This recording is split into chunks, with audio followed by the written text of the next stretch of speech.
నమస్తే, మీ senior journalist Derangula Krishnaiah. ఈరోజు నా 100 కవితల్లో 20వ కవిత శిశువులపై, అనాథ శిశువులపై.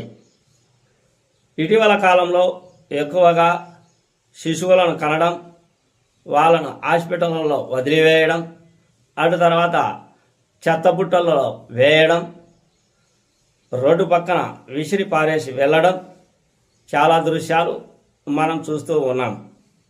అటువంటి శిశువులను ఆదుకునేది ఎవరు? ప్రభుత్వాలు, అటు తర్వాత ఇతర రకాలైన మహిళలు. ఈ అనాథ శిశువులపై ఎటువంటి పరిస్థితి ఉంది అనే కోణంలో నా ఈ కవిత. శిశువులను కనడం మన హక్కు అన్న అధికార గణం. మమకారం మాత్రం శిశు మరణాలపై మల్లదు.